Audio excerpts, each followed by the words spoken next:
Hello, Mark. I'm Sylvia, and my student number is 28. I'm junior at NCUE. Now I'm going to read a speech. Bill Gates, teachers need real feedback. Everyone needs a coach. It doesn't matter whether you're a basketball player, a tennis player, a gymnast, or a bridge player. Laughter.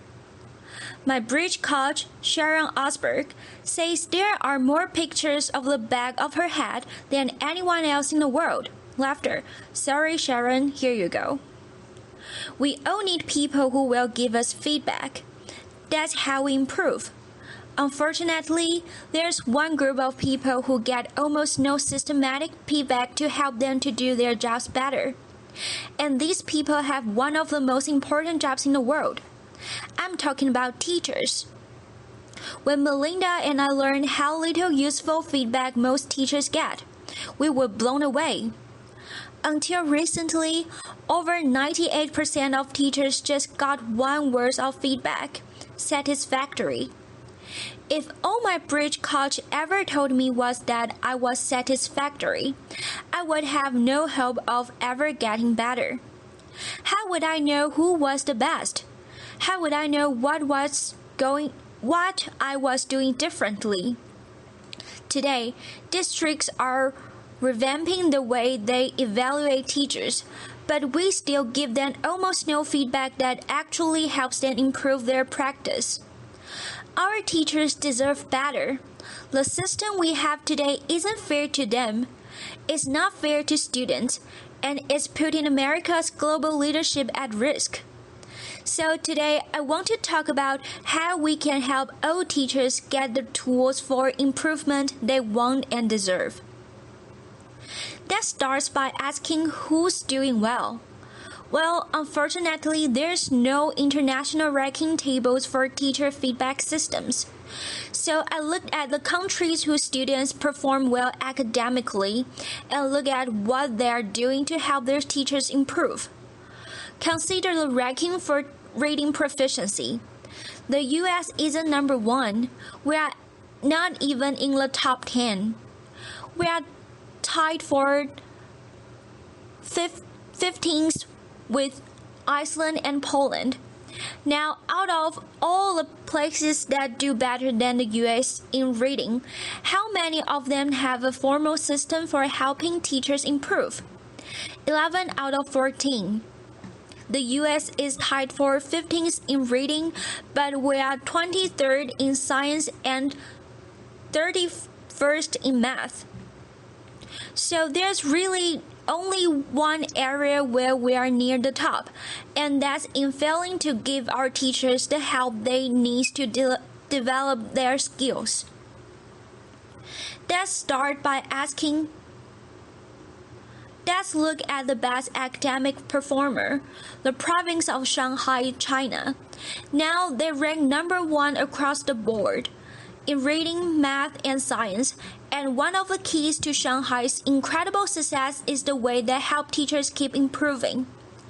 They make sure that younger teachers get a chance to watch master teachers at work. They have weekly study groups where teachers get together and talk about what's working. They even require each teacher to observe and give feedbacks to their colleagues. You might ask, why is a system like this so important? It's because there's so much variation in the teaching profession. Some teachers are far more effective than others. In fact, there are teachers throughout the country who are helping their students make extraordinary gains. If today's average teacher could become as good as those teachers, our students would be blowing away the rest of the world. So we need a system that helps all our teachers be as good as the best. What would that system look like? Well, to find out, our foundation has been working with 3,000 teachers in districts across the country on a project called Measures of Effective Teaching. We had observed watch videos of teachers in the classroom and rate how they did on the range of practices. For example, did they ask their students challenging questions? Did they find multiple ways to explain an idea? We also had students fill out surveys with questions like, does your teacher know when the class understands a lesson? Do you learn to correct your mistakes? And what we found is very exciting. First, the teachers who did well on these observations had far better students' outcomes. So it tells us we're asking the right question. And second, teachers in the program tells us that these videos and these surveys from the students were very helpful diagnostic tools because they pointed to specific places where they can improve. I want to show you what this video component of MET looks like in action. Music. Video. Sarah Brown Wesley. Good morning, everyone. Let's talk about what's going on today. To get started, we are doing a peer review today, okay? A peer review day, and our goal by the end of class is for you to be able to determine whether or not you have moves to prove in your essays. My name is Sarah Brown Wesley. I'm a high school English teacher in Johnson High School in Johnson, Iowa. Turn to somebody next to you. Tell them what you think I mean when I talk about moves to prove. I think that here is a difference for teachers between the abstract of how we see our practice and then the concrete reality of it. Okay, so I would like you to please bring up your papers. I think what video offers for us is a certain degree of reality. You can't really dispute what you see on the video, and there's a lot to be learned from that. And there are a lot of ways that we can grow as a profession when we actually get to see this. I just have a flip camera and a little trip and invested in this tiny little wide angle lens. At the beginning of the class, I just put it in the back of the classroom. It's not a perfect shot. It doesn't catch every little thing that's going on, but I can hear the sound. I can see a lot, and I'm able to learn a lot from it. So it really has been a simple but powerful tool in my own reflection. Alright, let's take a look at the long one first, okay? Once I'm finished tapping, then I put it in my computer, and then I will scan it and take a peek at it. If I don't write things down, I don't remember them. So having the notes is a part of my thinking process, and I discover what I'm seeing as I'm writing.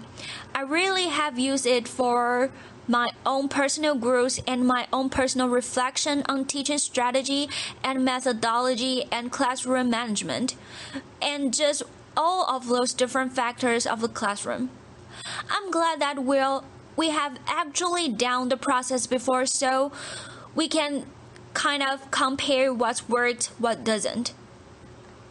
I think that video exposes so much of what's intrinsic to us as teachers in ways that help us learn and help us understand, and then help our broader communities understand what this complex word is really all about. I think it is a way to exemplify and illustrate things that we cannot convey in a lesson plan, things you cannot convey in a standard, things that you cannot even sometimes convey in a book or pedagogy. Alright, everybody, have a great weekend. I'll see you later. Every classroom could look like that. Applause. Bill Gates. One day, we'd like every classroom in America to look something like that, but we still have more work to do. Diagnosing area where a teacher needs to improve is only half the battle. We also have to give them the tools they need to act on the diagnosis. If you learn that you need to improve the way you teach fractions, you should be able to watch a video of the best person in the world teaching fractions. So building this complete teacher feedback and improvement system won't be easy. For example, I know some teachers aren't immediately comfortable with the idea of a camera in the classroom. That's understandable, but our experience with MET suggests that if teachers manage the process, if they collect video in our own classrooms, and they pick the lessons that want to submit, a lot of them will be eager to participate.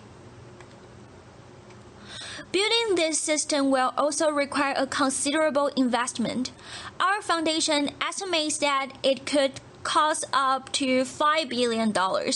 Now that's a big number, but to put it in perspective, it's less than 2% of what we spend every year on teacher salaries. The impact for teachers would be phenomenal. We would finally have a way to give them feedback as well as the means to act on it. But this system would have an even more important benefits for our country. It would put us on the path to making sure all our students get a great education, find a career that's fulfilling and rewarding, and have a chance to live out their dreams. This won't just make us a more successful country, it would also make us a more fair and just one too. I'm excited about the opportunity to give all our teachers the supports they want and deserve. I hope you are too. Thank you. Applause. Thank you.